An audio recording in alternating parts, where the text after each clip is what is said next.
Good evening, I'm Katerina Georgieva. Thanks for joining us. Here are your top stories. Starting today, we're going to work with the organization to rebuild it and to make sure that the new leadership is going to have the same motivation that we have. Working together, this investigation struck a real blow to those individuals who distribute highly addictive and dangerous drugs to the vulnerable members in our community. I don't know that there's a word for it. It was like total devastation. We begin tonight with the story of a young woman preparing for a costly medical procedure in the United States. It's a form of surgery that she's had before for her appendix cancer. But now she says doctors in Canada will not do the surgery, one she's been told could save her life. CBC's Jennifer Lagrassa joins me now live in studio for more on this. Jen, what is going on here? Well, I met Kylie Carnegie Middlebrook at her home in Harrow. We spent a few hours talking about her situation. She's 30 years old and has been dealing with cancer. Now she's in a desperate position, one that has pushed her to look for care outside of Canada. I heard the words and like my whole world just fell apart. Earlier this year, doctors told Carnegie Middlebrook what she had been fearing. There was nothing more they could do for her. Her cancer had spread out of control, and she had maybe a year to live. I wasn't even 30 years old when, when they told me that, and I thought, this is it for me. This is, it's the end of my life. If they can't do anything for me, and they were pretty adamant that they couldn't, I was sure that I was out of luck. Months after she got married in 2018, Carnegie Middlebrook was diagnosed with a rare type of appendix cancer. 2 years ago, she had surgery at Mount Sinai Hospital in Toronto. The operation is called cytoreductive surgery with heated intraperitoneal chemotherapy, a known procedure to treat abdominal cancers. It involves opening up the abdomen area, physically removing the tumors by hand, and then bathing the insides in hot chemotherapy. Doctors in Toronto and Calgary have told Carnegie Middlebrook that she can't have the surgery again. A spokesperson for Mount Sinai said they don't comment on individual cases, but the hospital's surgical oncologist, Dr. Andrea McCart, said in a statement that all treatment decisions are discussed with a number of specialized doctors. She added in part that the surgery is a complex procedure, repeat surgery even more so, and that patients are highly selected. If doctors don't think the patient will benefit from the surgery, it won't be offered. Yet, despite being denied the surgery by doctors here, next month, Carnegie Middlebrook is paying $100,000 out of pocket to get it done in the United States. I just feel like the healthcare system here in Ontario, and I believe it's across the country, but it's just failing people. To talk to this surgeon in Pittsburgh, and he just seems so confident, and it's so doable to him. The doctor performing the surgery says they have seen a number of Canadians, many with the same reason, that they were denied in Canada. Going through a complex operation with significant risk, in the U.S., there may be more appetite for that than in Canada. He added that based on his experience, repeating the surgery often leads to a better outcome for patients. That's such a difficult situation to have to deal with. Jen, how is it that she can't get the surgery in Canada, but it's being offered to her in the United States? Well, I spoke with someone who looks at medical ethics from the University of Toronto about that actually earlier today. And he says he speaks with caution as he doesn't know this exact case in detail, but that there's a few things at play here, one of which being the different healthcare systems. Canada's is public and the US is privatized, driven by patients. He also spoke about accessibility and how he thinks access might drive more people to do what Carnegie Middlebrook is doing. So the Canada Health Act has various principles that underpin it, which are both practical and ethical, one of which is accessibility, which just as it sounds means that, appropriate and reasonable treatments have to be accessible to Canadian citizens. So I'm not saying they are or aren't. I don't know in this case, but what I do know is the Canadian healthcare system is under such strain presently that I do think questions of accessibility are going to begin to emerge around the country, in which can we actually get the treatments that we require. He says the government needs to consider how it will help patients if more turn to the U.S. healthcare system. And as for Carnegie Middlebrook, she told me it was really just about someone taking a chance on her. She says the Canadian healthcare system needs to get better at listening to patients. Her family has set up a GoFundMe to help her pay for the surgery, one that she hopes can save her life. Thanks for this, Jen. CBC's Jennifer LaGrassa live in studio with us tonight. A major development in the Hockey Canada saga today. The head of the beleaguered organization and the entire board of directors suddenly resigned, effective immediately.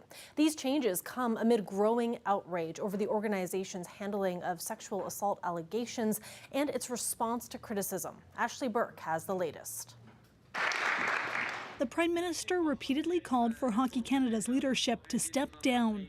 Now that's finally happened. There's work to do to transform the culture at Hockey Canada, but today was an important first step. After days of growing pressure, Hockey Canada's president and CEO, Scott Smith, resigned. So have the entire board of directors. Hockey Canada issued a statement saying it recognized the urgent need for new leadership and perspectives. It comes exactly 1 week after the interim board chair Andrea Skinner's defiant appearance before a parliamentary committee reviewing Hockey Canada's handling of a 2018 alleged sexual assault involving 8 players, including members of the World Junior team, as well a fund made up in part of players' fees to settle a $3.5 million lawsuit. Skinner described Hockey Canada as the victim and said the leadership team wasn't going anywhere. Or to scapegoat hockey as a centerpiece for toxic culture is, in my opinion, counterproductive. A tidal wave of major sponsors pushed back, dropping support entirely or sitting this season out with the men's program. Skinner then resigned over the long weekend, but the backlash didn't stop. Bauer today says it won't provide equipment to the men's team. Huge damage to Hockey Canada because of the Board of Governors staying on too long, in my opinion. They have lost millions of dollars through sponsorship that took decades to come. The fate of the World Juniors in New Brunswick and Nova Scotia in December also still uncertain. Both provinces' premiers say the resignations are a start, but they want more answers from Hockey Canada to decide if it's enough. What does it mean? A change of guard, but what does that mean in terms of process and procedures, and what are they going to implement differently? The Minister of Sport says the new leadership change must implement real change to fight sexual violence. Starting today, we're going to work with the organization to rebuild it. Provincial hockey federations will vote on a new board of directors in mid-December. And now that the old board is gone, the question remains, can the organization win back support from sponsors, fans, and politicians? Premier sponsor Tim Hortons says that it will not reinstate its funds to the men's hockey team until it is confident that progress has been made. Ashley Burke, CBC News, Ottawa. A year-long drug investigation on Walpole Island First Nation has just wrapped up. Project McNulty is what they called it, and it was a team effort between the OPP West Region, Chatham-Kent Police, and the Walpole Police Service. Police say they've made major gains to tackle drug-related crime and help reduce harm on Walpole and the surrounding region. Throughout the operation, 30 people were arrested and 149 charges were laid, including possession for the purpose of trafficking, firearms charges, and possession of property obtained by crime. More than $141,000 worth of drugs were seized as well. Police say a number of search warrants were executed late last month. Officials say most importantly, though, is the reduction in overdoses that's most significant. When I review the statistics, the most important things I see pertain to a 50% reduction in drug overdose deaths and a 57% reduction in ambulance assistance calls, which often include non-fatal drug overdose calls, all in the community of Walpole Island. Members of Walpole Island First Nation did not attend today's announcement, and the chief did not respond to my request for an interview.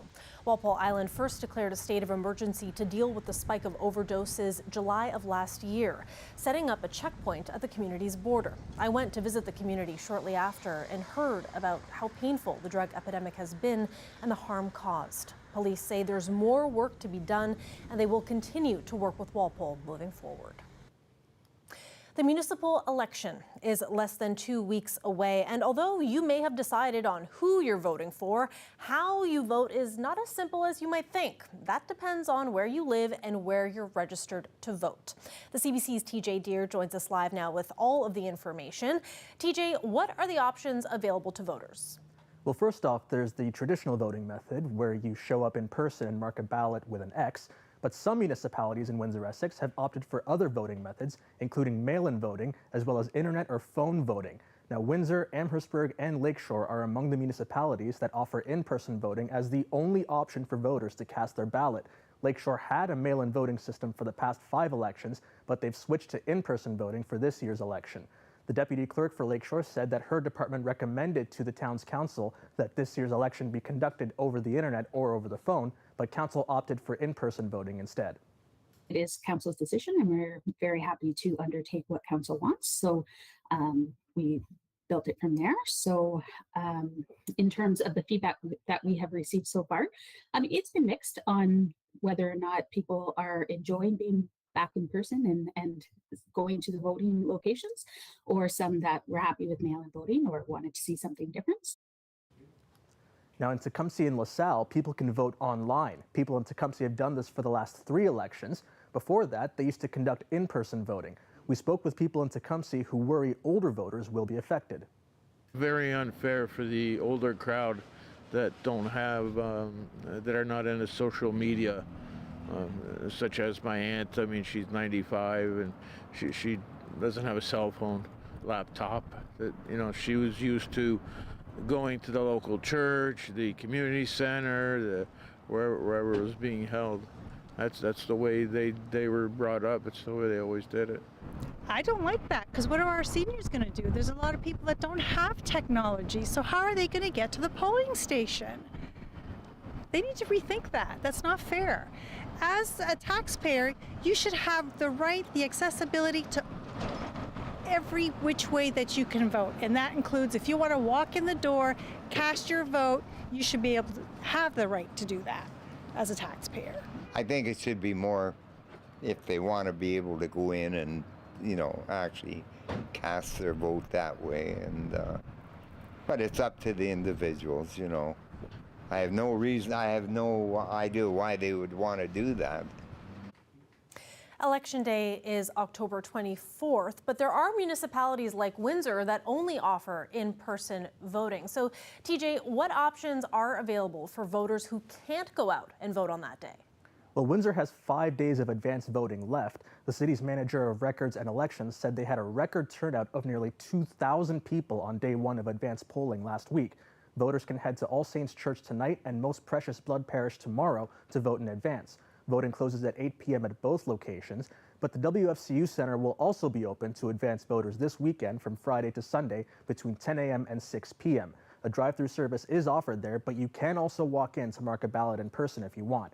For the future, the city's administration is looking at alternative voting methods, such as internet or phone voting, but they caution that there are negative consequences about implementing a new voting system. Amount of resources and work to implement internet voting. It's not just, you turn on a website and there you go and vote. There's a lot of work behind the scenes that has to happen.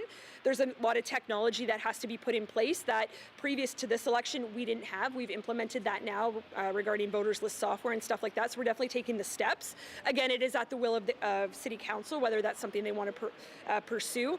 The cost of internet voting is also substantial. So that would be something we would have to consider as well. Obviously, we try to run the election as effectively and transparently as possible with fiscal responsibility in mind because it is taxpayers' dollars that pay for it.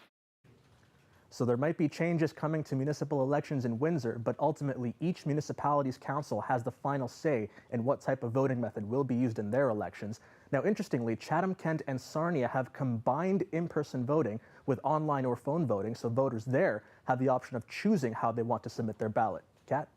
Thanks for this, TJ. That's CBC's TJ Deer, and you'll be seeing more of TJ. TJ, you're joining us as a video journalist for the next while, so welcome to the show. Thanks very much. And one of the people who wants your vote this election is Chris Holt. He's given up his Ward 4 council seat, running instead to be mayor of Windsor. You've shared with us the questions that you want answered. We had Windsor Morning's Nav Nanwa put them to the candidate. What will you do to increase the amount of low-income housing that's available?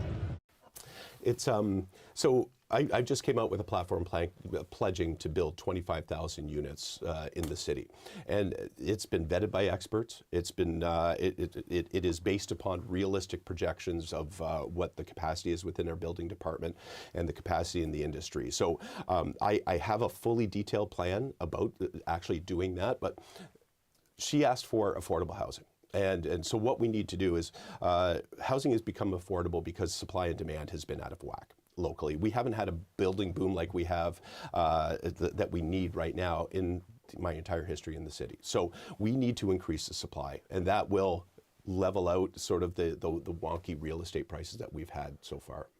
You mentioned on your website that there's currently a list of 6,000 residents waiting for affordable housing, which, again, you want to build 25,000 houses in a decade. Some of these people that we've spoken to, they don't have that much time to wait for housing. So how do you propose solving this in the interim? Well, the best time to start this plan would have been 8 years ago. The next best time is today. So we can't go in the past. We can't. It takes a long time to actually build the framework to allow units to be built more quickly. And that is something that I plan on doing. I plan on changing the entire process within City Hall to accelerate the actual permitting and the building inspectors and get these things in the ground. It's a completely new permitting process. So, and it's been proven to work in other areas. And we just, these are ideas that are picked out of off the shelf from other areas that are experiencing success with this type of thing. We just need to import it here. But I also plan on developing a municipal development corporation where we, in partnership with the private sector, redevelop our land, redevelop their land. This is kind of what we did with the battery plant out on Banwell. We engaged with the proponent. We gave them certain targets that they had to meet, and we gave them financial benefits if they met those targets. So we do the exact same thing with private developers here. And do you feel like, based on the amount of effort that would take, that it would be an easy turnaround to solve some of the housing issues right now? Not easy. Nothing about this is going to be easy. Yeah. So we've been doing, I've been really pushing forward on this for my entire term on council. So the community improvement plans that we've got in Sandwich, we've got it downtown and Fort City now, gives financial incentives to change an office building into units. We've been doing that with great success for the past 8 years. The accessory dwelling units, we've been pushing those small homes, the laneway housing type of thing. So these are all little pieces of the puzzle that are working in tandem to address this issue. What are you going to do about not just crime, but crime prevention? This is obviously very top of mind for a lot of Windsorites. We've done a lot of stories here at the CBC about specifically what's been going on in downtown Windsor and the fact that a lot of residents who live down there or work down there aren't feeling as safe as they used to. Yeah. So I'm curious, what is your plan for crime prevention and just making people feel safe? Well, we have to look at the social issues that we have downtown in the proper light. These are people, these are fellow residents that are experiencing medical and health traumas, right? So this is addictions, this is mental health issues. 99% of the social issues that we're having downtown, that we're witnessing downtown, that is the core of the problem. We have to address the core. We can't just criminalize panhandling, which has been told again and again is constitutionally wrong. We've heard as a council that we can't do that. We can't just criminalize this behavior that is an effect of these health problems that we have downtown. Until we do that, we're just going to be shuffling around the problems to different neighborhoods type of thing. So we need to invest. We need to take responsibility for our mental health issues downtown. And I know a lot of people will push it off to the provincial government, but we can't sit around and wait for the generosity of the Doug Ford government to come in and swoop in and save us. So we have to do what we can right now, because I am hearing this from every resident across the entire city.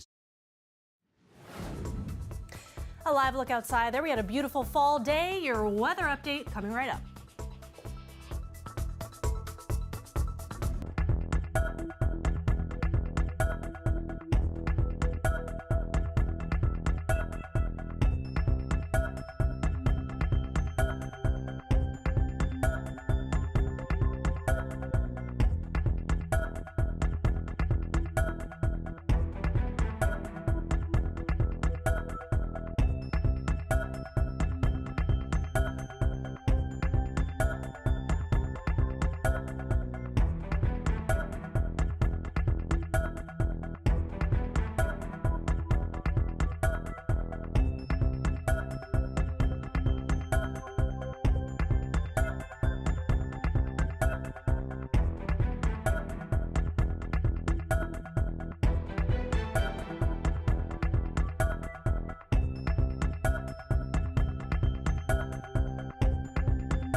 Welcome back, everyone, and I'm happy to be back here after some time off, and I'm even more happy to be here with Josiah Zitinen. You've been doing the weather for us, so how's it been going? It's been going great, Kat. It is so good to be back, especially with you. I think it's going to be a really fun week, so I'm here for the whole week. First time we're doing this. That's right, it's our first time together. And even though you're new to weather, you're definitely not a new voice because you've been on Afternoon Drive. Our audience members may have heard you. Yeah, that's right. So our audience members may have recognized my voice from the radio show Afternoon Drive. This is a fun opportunity to kind of put a face to the voice. For so sure. Here I am. Happy we get to do that. Thank you, Kat.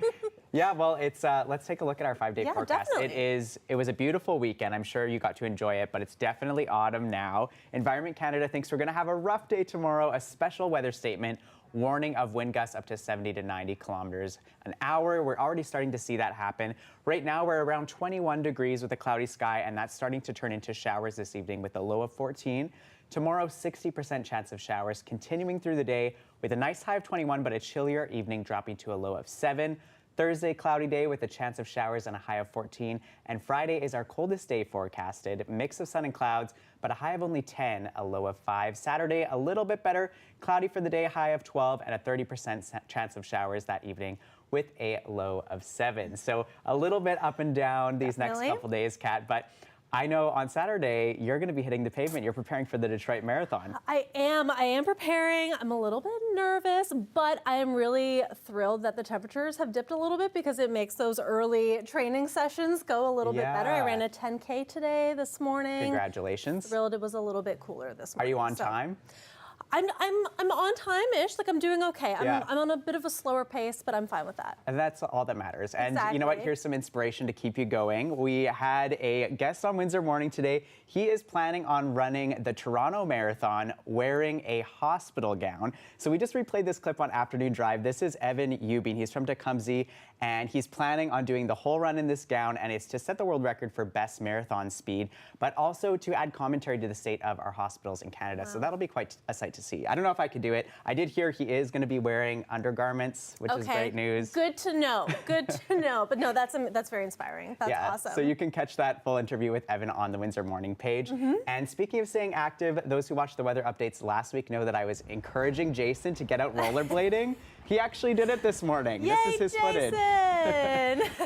And I love hearing those little sniffles in that video. He powered through. So if you see Jason, make sure you congratulate him. 100%. He did his best. He got out there. Good for you, Jason. And thank you so much, Josiah. Thank you so much, Kat. Just doing such a wonderful job. Of course. And stay with us. We'll have more news for you right after the break.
Welcome back. Before we go tonight, remember Owen Dennis? He is the 10-year-old boy who took up cycling for a really great cause.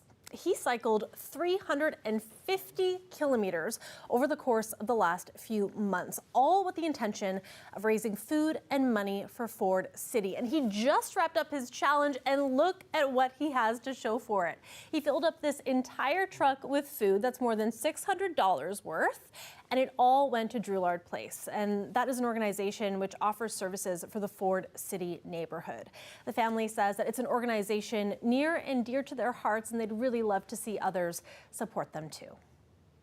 I love that. Good for you, Owen. And that is it for CBC Windsor News. For news anytime, go to our website at cbc.ca/Windsor. And be sure to tune into Windsor Morning tomorrow. Mayor Drew Dilkins will be chatting with Nav Nanwa about his bid for re-election. That is at 7:37. Thank you so much for watching. Have a wonderful night.